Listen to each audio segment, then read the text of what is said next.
મહાત્મયનો પ્રથમ શ્લોક આપણે લીધો. આવો ત્યાંથી આગળ. સચ્ચિદાનંદ રૂપાય વિશ્વોત્પત્યાદિ હેતુવે તાપત્રય વિનાશાય શ્રી કૃષ્ણાય વયં નમઃ. ભગવાન વેદ વ્યાસજી મહાત્મયને સમજાવતા એવું કહે છે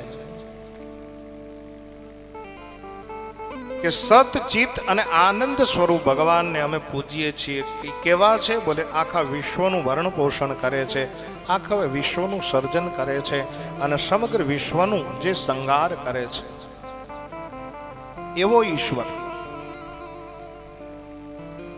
જેને સર્જનમાં મોહ નથી, જેને પાલનમાં અહંકાર નથી અને જરૂર પડે સંહાર કરે ત્યારે એને શોક નથી, એવા ઈશ્વર.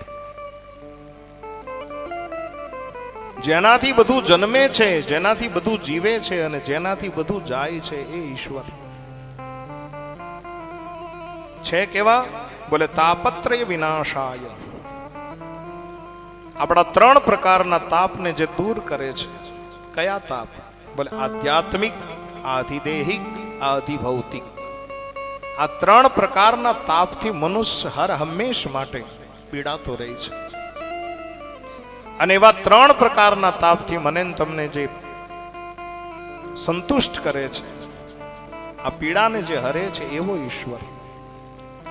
ઘણા નામાં ન ખબર પડે તો કહું કે જે આધિ વ્યાધિ અને ઉપાધિમાંથી મને તમને બહાર કાઢે છે એવો ઈશ્વર. ઘણા હજી નહીં સમજ્યા હોય.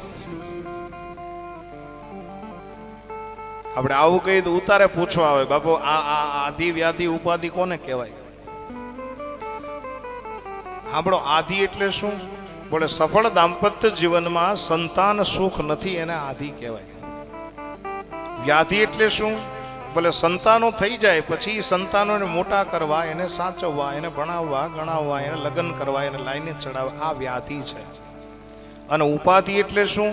બોલે લગ્ન કરી દીધા પછી ઈ છોકરો એમ કે હવે એક બાજુ ખૂણામાં બેઠા રહેજો અને ટક નહીં કરતા, પછી જે ઊભું થાય એને ઉપાધિ કહેવાય.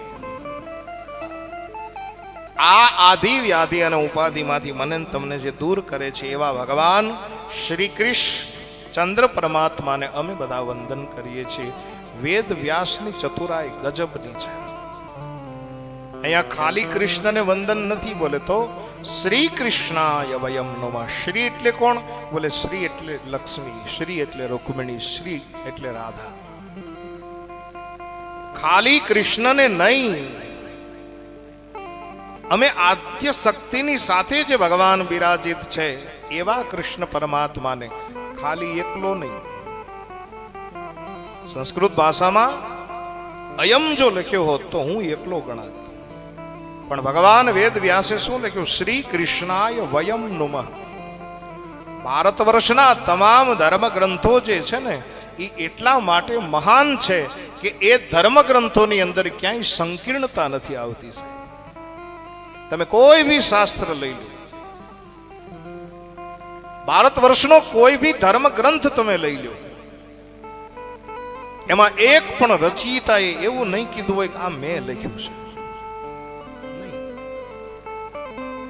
અહીંયા ભગવાન વેદ વ્યાસ એવું કહે છે કે રાધા સહિત કૃષ્ણ પરમાત્માને અમે બધા વંદન કરીએ. શું કામ? કે જે સંત છે, જે ભગવાન વ્યાસ છે, એ શું કહે છે કે વસુધૈવ કુટુંબકમ, આખી દુનિયા મારું કુટુંબ છે. અને જે કુટુંબ છે, જે પરિવાર છે, એટલે પરિવારજનોને ઉપલક્ષની અંદર લઈ અને ભગવાન વેદ વ્યાસ એવું કહેવા માંગે છે પ્રથમ શ્લોકની અંદર કે ભગવાન શ્રી કૃષ્ણ ચંદ્ર પરમાત્મા રાધા સહિત અમે બધા તમને વંદન કરીએ છીએ.